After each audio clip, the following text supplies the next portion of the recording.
করুন, চাকরি করুন, মাস্টার হন, গাড়িওয়ালা বাড়িওয়ালা হন, ছেলেকে ইংলিশ মিডিয়ামে দেন, ছেলেকে মাস্টার বানান, উকিল বানান, ব্যারিস্টার বানান, সব বানান, কোনো বাধা নাই। কিন্তু আপনার ছেলেকে এতটুকুন শিক্ষা দেন, কোরআনওয়ালা জানে হতে পারে, জায়েজ না জায়েজটা বুঝতে পারে, হালাল হারামটা বুঝতে পারে।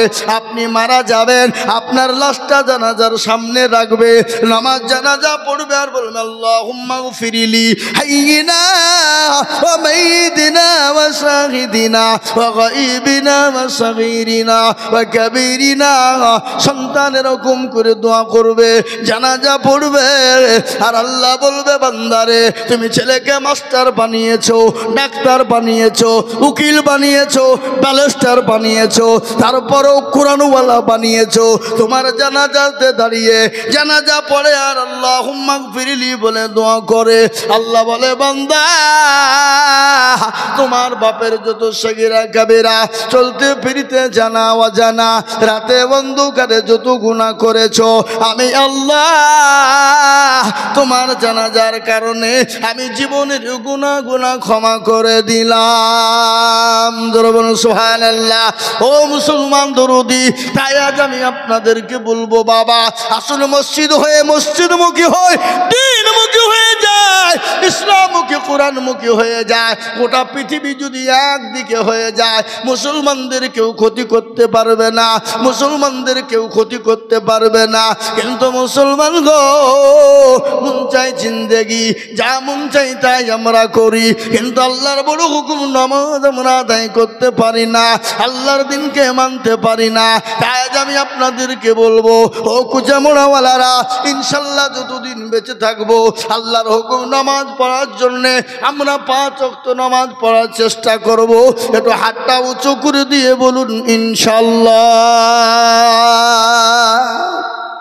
নামাজ, এই যে হাত তুললেন, এই যে হাত উঠাইলেন, এটা কে দেখলো? আরো জোরে বলুন কে? আল্লাহ। আল্লাহ দেখলেন, আল্লাহ দেখলেন, তার ফেরেশতারা দেখলেন। হাতটা উঠানোর কারণে আল্লাহ তার ফেরেশতাদেরকে নিয়ে আনন্দিত হয়ে বলে বান্দারে একবার দেখ আমার বান্দা কেমন করে আমার জন্য হাত উঠিয়ে দেয়। কোরআন বলে দিয়েছে আল-ইয়াওমা নাকদিমু আলা আফওয়াহিহিম ওয়া তুকাল্লিমুনা আইদিহিম ওয়া তাশহাদু আরজুলুহুম বিমা কানু ইয়াকসিবুন। কিয়ামতের দিন জবানে তালা মেরে দেবে, হাতকে বলবে কোন কাজে ব্যয় করেছিল বল। হাত সেদিন বলবে পরওয়ারদিগার, ওই বক্তা আজিজুল হক বলেছিল আল্লাহকে ভালোবাসো কারা, আল্লাহর হুকুম নামাজকে ভালোবাসো কারা, হাতটা তোলো তারা। এই হাত তোলার কারণে আল্লাহ জাহান্নামটা হারাম করে দিবে, জান্নাতটা ওয়াজিব করে দিবে। আর জান্নাত যদি একবার যদি আপনার আমার জন্য নসিবে হয়ে যায়, ও মুসলমান গো, আসবে আতি ও সাহায্য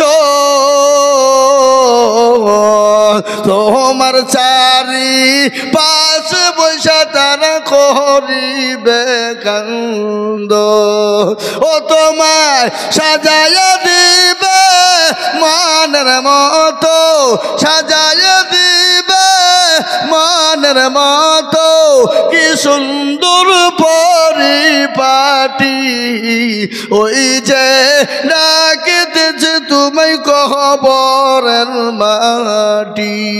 ও মুসলমান গো, ও দরদি গো, দরদি প্রতিদিন কবরে ডাকে।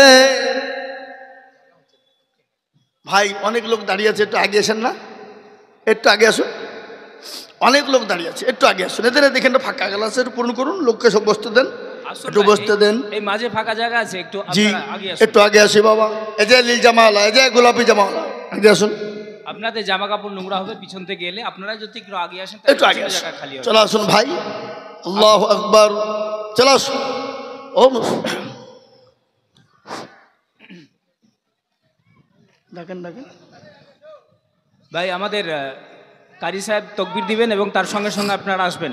একটু আগে আসি, জোরে তাকবীর লাগিয়ে দিই, আল্লাহকে দেখিয়ে দিই আমরা আজকে জি আমরা জিন্দা আছি। নারে তাকবীর, আগে আসুন ভাই। আচ্ছা, এই তাকবীরের দুটো ভাগ করব। এটা লজ্জার কথা নাই ভাই, এটা তো দিনই মাহফিল, ইনশাল্লাহ যত আগে আসবো তত নেকি পাবো। আমি আপনাদেরকে তাকবীরের জন্য বলি, আচ্ছা যাদের বিয়ে হয়ে গেছে, কথা ভালো করে শোনেন, যাদের বিয়ে হয়ে গেছে তারা দিবেন তাকবীরের আওয়াজ, যাদের বিয়ে হয়নি তারা চুপ, তারা কেউ আওয়াজ দিবে না, ঠিক আছে? যাদের বিয়ে হয়ে গেছে তিনারা আওয়াজ দেবেন, জোরে বলি নারে তাকবীর, আল্লাহু আকবার। এগুলা হলো বিয়ে হওয়া। এবার যাদের বিয়ে হয়নি তাদের দেখে কার আওয়াজ বেশি। যদি বিয়েওয়ালাদের থেকে যদি আওয়াজ কমে যায় তো এদেরকে এমন ড্যামেজ করবো আজকে আমি, কি বুঝলেন? আল্লাহু আকবার। একবার দেখি, এবার যারা বিয়ে হয়নি তারা একবার তাকবীর দিয়ে দিই দেখি, নারে তাকবীর। হয়েছে? সব মোবাইলে শেষ। কি বুঝলে? মোবাইলে শেষ। আর সব কাঁচা বুট খাওয়া লোক, হ্যাঁ, কুসরের গুড় খাওয়া লোক নাকি, খেজুর কি কুসরের গুড়, খেজুরের গুড়। আর এখন তো বাবজি সব ওই যে রেস্টুরেন্ট হয়েছে রাস্তার ধারে, কি বুঝলেন? লুচি লুচি ফুলকো লুচি, হ্যাঁ, হাইরে লুচি খা লুচি। এখনকার যুবকরা সব খাইছে আর গলার আওয়াজ জন্য দিনের দিন ওদের বসছে। কি একবার সবাই মিলে দিয়ে বলি নারে তাকবীর। আহা, শয়তান পালাবে না, পালাবে না। 30 লক্ষর মধ্যে 6 লক্ষ ছিল মুসলমান, আর বাদ বাকি অন্য জাতি ধর্ম ছিল। বুঝতে পারলেন না? পারলেন না? কিন্তু আল্লাহর রহম করম, আমাদের জমিয়াতে উলামা হিন্দ দীর্ঘ অনেক দিন পর, গত পরশুদিন তার রায় হয়েছে। সুপ্রিম কোর্ট রায় দিয়েছে 1971-এ জন্ম পরে যারা, তাদের সকলকে নাগরিকত্ব দিতে হবে, তাদেরকে বাংলাদেশি পাকিস্তানি বলে তাড়িয়ে দেওয়া হবে না, তাদেরকে ডিটেনশন ক্যাম্পে পাঠানো হবে না। মুসলমানরা এই রায় সুপ্রিম কোর্ট দিয়েছে, মুসলমানদের জন্য জয় জয়কার ব্যাপার। সেটা হলো আসামের মানুষ আজকে উল্লাস চলছে বাবা, আলহামদুলিল্লাহ। পৃথিবীতে মুসলমানদেরকে কেউ আটকে রাখতে পারেনি, আগামীতেও মুসলমানদেরকে কেউ আটকে রাখতে পারবে না, বলুন ইনশাল্লাহ। যারা বলুন ইনশাল্লাহ। জালিম সরকার, ফেরাউন, নমরুদ, আবু জাহেল, আবু লাহাব, উতবা, সাইবা, মুগীরা, তারা একের পর এক মুসলমানদেরকে কষ্ট দিয়েছিল, ইসলামকে কষ্ট দিয়েছিল। তারা যখন মিটাইতে পারেনি, মরতে দমতা কিয়ামত পর্যন্ত ইসলাম এবং মুসলমানদেরকে মিটিয়ে দেওয়া তো সহজ নয়। একটু চিল্লিয়ে বলুন নারায়ে তাকবীর। আজ মুসলমান, কিন্তু একটু আমাদেরকে সহজ হতে হবে, আমাদেরকে সজাগ হতে হবে। আমাদেরকে সজাগটা কি হতে হবে? আল্লাহর যে বিধান রয়েছে সে বিধান অনুসারে আমাদেরকে চলার চেষ্টা করতে হবে। হবে না? হবে না? জোরে বলুন। আজকে আমাদের দেশের লোক নামাজ পড়ে, কথা কন না কেন? নামাজ পড়ে? আজকে আমাদের দেশের লোক নামাজ পড়ে না। আমি প্রায় জায়গায় কথাটা বলে থাকি, পশ্চিমবঙ্গ নয়, এ দেখেন আজকে আপনাদের এখানে জালসা আছি, আগামীকালকে আমার পরপর 2 দিন আছে শিলিগুড়ি প্রোগ্রাম। আগামীকালকে সকাল এখান থেকে 8টায় বেরোবো, জি, আমি সেখানেও বলবো।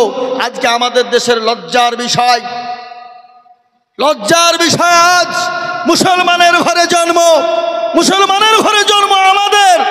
আমরা মুসলমান বলে দাবি করি, হ্যাঁ, আমরা মুসলমান বলে দাবি করি, মনে করি আমরা খতনা দিলে মুসলমান হয়ে গেলাম, গরু জবাই করে কুরবানি দিলাম, মনে হয় মুসলমান হয়ে গেলাম, গরুর গোশত 5 কেজি 6 কেজি 10 কেজি করে কিনে আনলাম, আজকে মনে হয় কুচে মোড়ে 10টা হয়েছে নাকি, হ্যাঁ? ওরে বাবা রে, 50। এ বাবা, মুসলমানরা জন্মের খাবার খায় গরু, এ মুসলমান। তারপর ওরা মনে করছে আমরা মুসলমান, কিন্তু মুসলমান তো সে নয়। পার্থক্য মুসলমানের সঙ্গে কাফেরের পার্থক্য একটা, সেটা হলো নামাজের মাধ্যমে। কিসের মাধ্যমে? জোরে বলুন, জোরে বলুন না, কিসের মাধ্যমে? নামাজের মাধ্যমে। আজকে মুসলমানরা নামাজ পড়ে না, 98% মুসলমান নামাজ পড়ে না, 2% নামাজ পড়ে। ঠিক না বে ঠিক? জোরে বলুন। কথা কন না কেন? না আপনাদের দেশের লোক কি 100-এ নামাজ পড়ে নাকি? হ্যাঁ, 98% লোক নামাজ পড়ে না। 2%, অনলি ফর 2, এই 2% লোক নামাজ পড়ে। এই 2% লোকের ভিতরে 1% লোকের নামাজ কোনো রকম টুইভাবে হয়, আর 1% লোকের নামাজ হয় না। বলে আপনি কি করে জানলেন? আমি বলি, সাতটা হ্যাঁ তো জানে তো দুরূদ শরীফ জানে না, দুরূদ শরীফ জানে তো দোয়া কুনুত জানে না, দোয়া কুনুত জানে তো না তো দোয়া মাসুরা জানে না, দোয়া মাসুরা জানে না তো দোয়া সানা জানে না। ও মুসলমান, ইন্না তাইনা কুল, দেখা যায় তোর মধ্যেও 20টা ভুল। কি আছে না নাই? কথা কন না কেন? হ্যাঁ আছে, 20টা ভুল। কোনদিন ইমাম সাহেবকে বলে না, ও ভাই ইমাম সাহেব একটু কোরআনটা ঠিক করে দেন, নামাজটা ঠিক করে দেন, সূরা গালা ঠিক করে দেন, আত্মাগাতু দুরূদ শরীফ গালা ঠিক করে দেন, দোয়া মাসুরা সানা গালা ঠিক করে দেন। বলে না, বলা যাবে না, শেখা যাবে না। বলে কেন? মৌলবীর কাছে যদি চলে যায়, ইমামের কাছে যদি যায়, ইমাম যদি ভুল ধরে ফেলে, আমার তো ইমামের কাছে মোড়লি চলবে না, মাতাব্বুরি চলবে না, দাদাগিরি চলবে না, নচেত ইমামের কাছে মাথা বিক্রি করা যাবে না। কি বুঝছেন আপনারা বলুন? ঠিক না? ঠিক, মাথা নত করা যাবে না, শিখতেও এরা যায় না। আর আমাদের দেশের ইমাম সাহেবরা, এরাও কিন্তু কোনো মুসল্লিকে বলে না, ও চাচা একটু বসে যান, একটু নামাজটা ঠিক করে দি, কোরআনটা ঠিক করে দি, সূরা গানা ঠিক করে দি, আত্মাগাতু দুরূদ শরীফ সানা বান্দা ঠিক করে দি, কিভাবে উলা দিতে হবে ঠিক করে দি।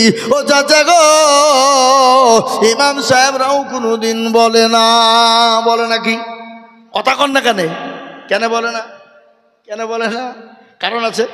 আজকে এই গল্প হচ্ছিল, আমি মাদ্রাসার জন্য কালেকশন করতে গেছিলাম কাটাবাড়ি জুম্মাই মাদ্রাসা, আমার জালসা আগামী 10ই নভেম্বর, শেখপাড়া মাদ্রাসা। সেই কালেকশন করতে গেলাম, আজই বলছিল ইমামদের ব্যাপার নিয়ে। ইমামরা কেন বলে না, আলেমরা কেন বলে না? কারণ আছে না নাই? কথা কন না কেন? কারণ আছে না নাই? ইমাম সাহেব বলছে, তোমাদের ভাগ্য ভালো, আমি অজু করে নামাজ পড়াই বটে, যদি বেশি কায়দা করো তো বিনা অজুতে নামাজ চালিয়ে দিব। বুঝলেন না? বিনা অজুতে নামাজ চালিয়ে দেবো, তোর নামাজ হইলি বাকি না হইলি বাকি। কারণ মৌলবীর বেতন 4000, 5000, 6000, আর মসজিদের সেক্রেটারি, সভাপতি, ক্যাশিয়ার কারা, মসজিদের দরজা চিনে না যারা, জুম্মার দিন নামাজ পড়তে যায় আর শুক্রবারের দিন খালি জুম্মা দেখাতে যায়, হিসাব করে পয়সাগুলো আনতে যায়। এমনও সেক্রেটারি আছে আপনার মসজিদের টাকা দিয়ে লটারি কাটে, লটারি কেটে টেরে গুঁজেছে, টেরে গুঁজে জুম্মার নামাজ পড়তে গেছে রে বাবা। নামাজ পড়তে গিয়ে বলুন কেন আজকে আমাদের কেন কোরআনের চর্চা নাই? আজকে কেন ইমামের চর্চা নাই? আজকে আরবি শিকার কেন চর্চা নাই? আজকে কোরআন শিকার কেন চর্চা নাই? আজ আমি বলবো মুসলমান, একটাই কারণ হলো এটা। ও মুসলমান, কোনটা শুনেলে? আজকে ছেলে মেয়েদেরকে ইংলিশ মিডিয়ামে দিই, আজকে করিমপুরের ইংলিশ মিডিয়ামে দিই, আজকে খলদপুর হাওড়াতে ইংলিশ মিডিয়ামে দিই, আজকে কলকাতাতে দিই, আজকে আপনার আলামিন মিশনে দিই। কেন দিই বাবা? ছেলে ওখানে আপনার সুশিক্ষায় শিক্ষিত হবে, ইংরেজি ইংলিশম্যান হবে, ইংলিশে কথা বলবে, চাকরি পাবে, ডাক্তার হবে, মাস্টার হবে, কিন্তু বেতন 50,000 টাকা হবে। আমি আপনাদের কুচামারাওয়ালাদেরকে বলবো, ওগো মুসলমানেরা, আপনি আপনার মসজিদের ইমামের 30,000 টাকা বেতন করবেন, 20,000 টাকা বেতন করবেন।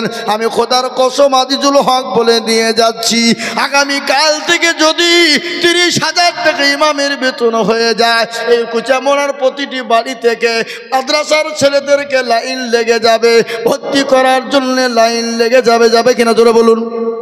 কথা বলো না কেন? 30,000 টাকা যদি ইমামের বেতন হয়, স্কুল কলেজ ইউনিভার্সিটিতে ছাত্র দিবে না। বলে কেন দিবে না? বলে 30,000 টাকা বেতন মানে বিরাট ব্যাপার। ও খেয়ে দিয়ে পরে কিছু পয়সা গুচ্ছিত থাকবে, তার মানে মাদ্রাসায় দে কমসে কম 30,000 টাকা তো বেতন হবে, ঠিক না? ধরে বলুন। আজকে 5,000 বেতনের জন্য বলে ভিখারি লাইন, এই লাইনে ছেলেকে পড়তে দেওয়া হবে না। আজকে এটা 6,000 টাকা বেতন দেওয়ার জন্যে, এটা হলো ভিখারি লাইন, এই ছেলেকে কোরআনের লাইনে দেওয়া হবে না।